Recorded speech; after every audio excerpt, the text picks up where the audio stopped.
Neat 2026 ಅಧಿಕೃತವಾಗಿ ರದ್ದಾಗಿದೆ. ಹೌದು, ಇದು ಆಘಾತಕಾರಿ.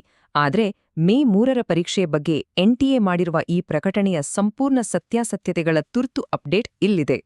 ವಿದ್ಯಾರ್ಥಿಗಳ ಆತಂಕ ಖಂಡಿತವಾಗಿಯೂ ಅರ್ಥವಾಗುವಂಥದ್ದು. ಟೈಮ್ ಲೈನ್ ಪ್ರಕಾರ ಹೇಳ್ಬೇಕೆಂದರೆ ಮೂಲತಃ ಮೇ 3ನೇ ತಾರೀಕಿನಂದು ನಡೆದಿದ್ದ ನೀಟ್ ಯುಜಿ 2026 ಪರೀಕ್ಷೆಯನ್ನು ಈಗ ಸಂಪೂರ್ಣವಾಗಿ ಮತ್ತು ಅಧಿಕೃತವಾಗಿ ರದ್ದುಗೊಳಿಸಲಾಗಿದೆ. ಇದು ಕೇವಲ ವದಂತಿಯಲ್ಲ.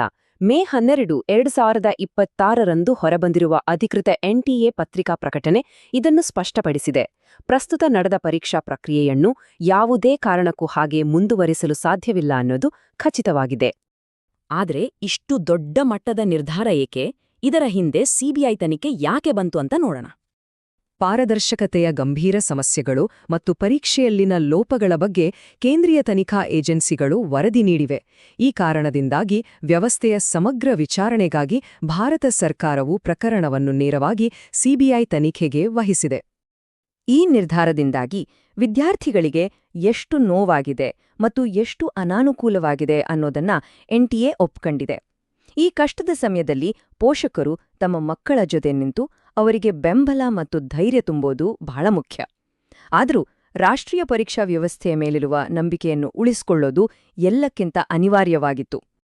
ಸರಿ, ಈ ಆತಂಕದ ನಡುವೆಯೂ ಅಭ್ಯರ್ಥಿಗಳಿಗೆ ಒಂದು ಮುಖ್ಯವಾದ ಸಿಹಿಸುದ್ದಿ ಇದೆ. ಹೊಸ ನಿಯಮಗಳು ವಿದ್ಯಾರ್ಥಿಗಳಿಗೆ ನಿಜವಾಗಿಯೂ ದೊಡ್ಡ ರಿಲೀಫ್ ಕೊಟ್ಟಿವೆ. ಈಗಾಗಲೇ ಮಾಡಿರುವ ನೋಂದಣಿಗಳು ಮತ್ತು ಪರೀಕ್ಷಾ ಕೇಂದ್ರದ ಆಯ್ಕೆಗಳು ಮುಂದಿನ ಪರೀಕ್ಷೆಗೆ ಹಾಗೆಯೂ ಮುಂದುವರಿಯುತ್ತವೆ.